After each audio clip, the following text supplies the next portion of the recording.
इस बार के लोकसभा चुनाव में अग्निपथ एक बड़ा मुद्दा रहा। कांग्रेस और समाजवादी पार्टी ने अपने घोषणा पत्र में इसे खत्म करने की बात कही थी।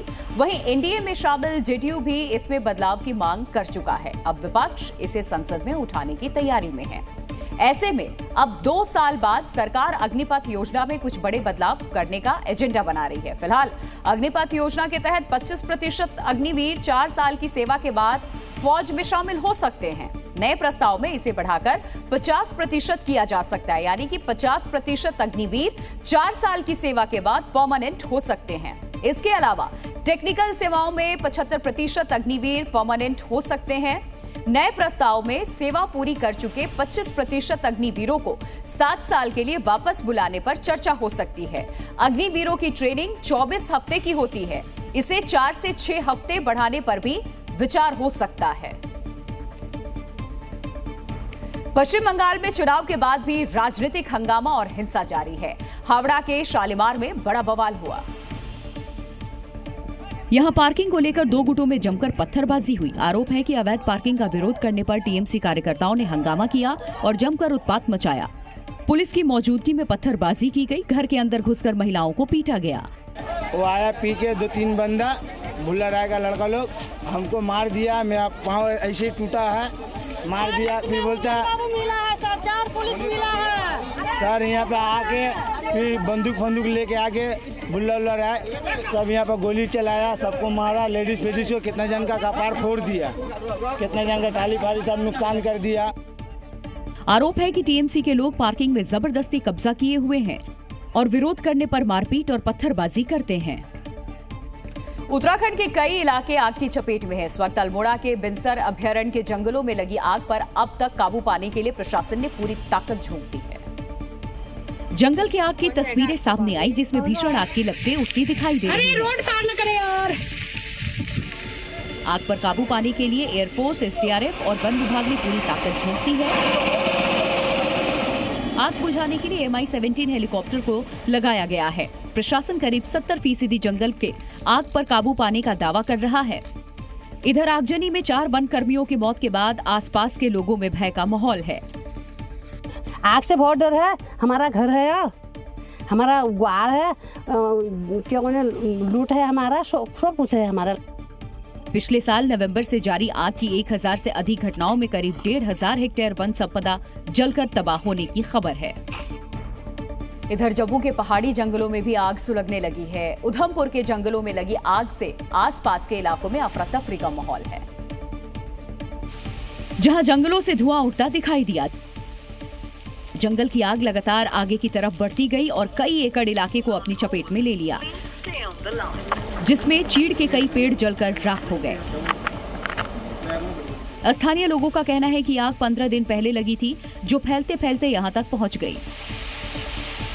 15 दिन से अगर लगातार आग का इतना आंकत मचा हुआ है, तो मुझे लगता नहीं है कि इधर कोई एडमिनिस्ट्रेशन की तरफ से कोई मतलब सूद ली गई होगी।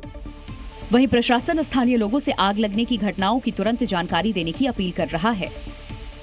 लोकल लोगों को मैं एक अपील करूंगा कि आप अपनी प्राइवेट जमीनों में खासकर कहीं पे भी आग ना लगाएं। जहाँ पे आपको आग लगी दिखती है, आप सबसे पहले फॉरेस्ट डिपार्टमेंट और फायर सर्विसेज डिपार्टमेंट को बताएं। महाराष्ट्र के यवतमाल में एक घर में रखे सिलेंडर में ब्लास्ट होने से अफरा तफरी मच गई। हालांकि हादसे में किसी की जान नहीं गई है, पर सिलेंडर में धमाके के बाद घर पूरा जल करके राख हो गया।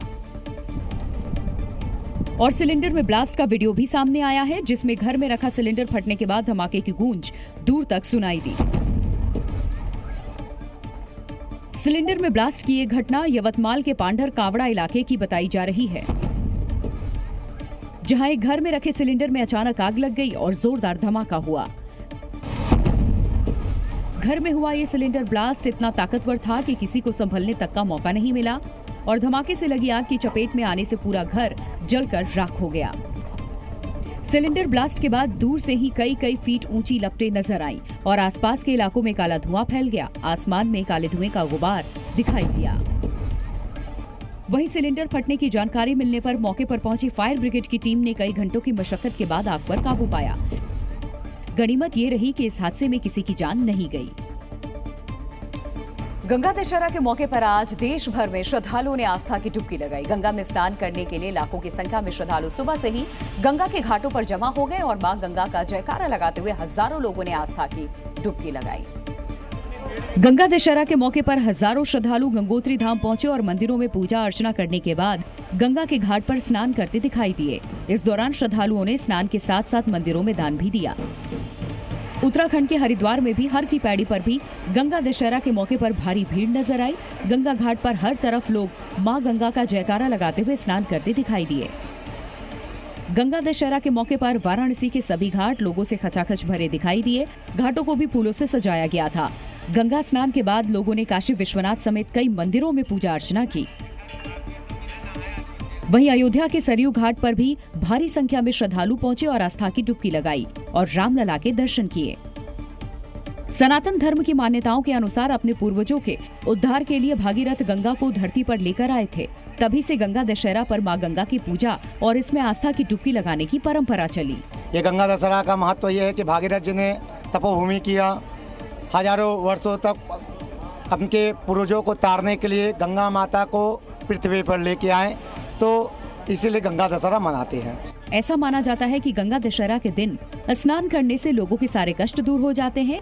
इस दिन दान करना भी बहुत शुभ माना जाता है। गंगा दशहरा के मौके पर हरिद्वार में आस्था की डुबकी लगाने लोग पहुंचे थे। श्रद्धालुओं की वजह से भारी जाम भी लग गया। बताया गया कि सुबह 4 बजे से ही लाखों की तादाद में लोग हरिद्वार पहुंच गए, जिसकी वजह से वहां सड़कों पर लोगों की भारी भीड़ नजर आई। आलम यह हो गया कि जहां भी नजर गई वहां गाड़ियों की लंबी कतार देखी गई। सड़कों पर गाड़ियों की तादाद अचानक बढ़ने से अफरा तफरी का माहौल बन गया। एक चौराहे पर तो गाड़ियां हर तरफ से आ गई, जिससे वहां भीषण जाम लग गया और मजबूरी में लोग उसमें फंसे नजर आए। इस दौरान पुलिस वालों को ट्रैफिक कंट्रोल करने में भारी चुनौतियों का सामना करना पड़ा। हरिद्वार में हर की पैड़ी पर भी गंगा दशहरा के मौके पर भारी भीड़ नजर आई। घाट पूरी तरह से लोगों से भरे नजर आए। वहीं लाखों की तादाद में पहुंचे लोगों ने गंगा में आस्था की डुबकी लगाई। भारी संख्या में श्रद्धालु अन्य राज्यों से यहाँ पहुंच चुके हैं। हरिद्वार में सुबह तड़के 4 बजे से ही यहाँ पे जो स्नान है वो चल रहा है। बताया जा रहा है कि लगभग लाखों की संख्या में यहाँ श्रद्धालुओं के पहुंचने का अनुमान है। जो पुलिस की सुरक्षा व्यवस्था है वो चाक चौबंद है। बताया जाता है कि इस दिन भागीरथ अपने पूर्वजों की आत्मा की शांति के लिए मां गंगा को धरती पर लाए थे। तब से इस दिन स्नान दान का विशेष महत्व है। बिहार में गंगा दशहरा के मौके पर पटना में गंगा नदी में बड़ा हादसा हो गया। यहाँ बाढ़ इलाके में नाव पलट गई और उसमें सवार 17 लोग नदी में डूब गए, जिनमें से 13 लोगों को बचा लिया गया और 4 लोग अभी भी लापता बताए जा रहे हैं। हादसे की खबर आते ही पटना के बाढ़ इलाके में कोहराम मच गया। हर तरफ मातम का माहौल छा गया।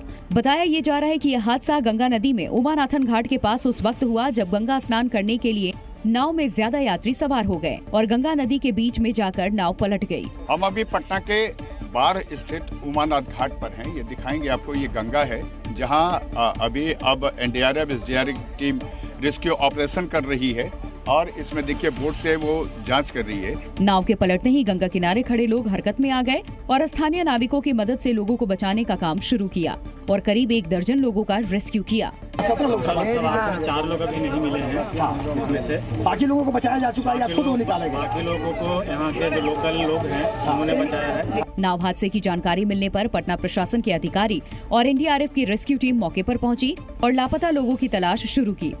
फिलहाल रेस्क्यू ऑपरेशन में एनडीआरएफ की टीम के साथ गोताखोरों की मदद ली जा रही है।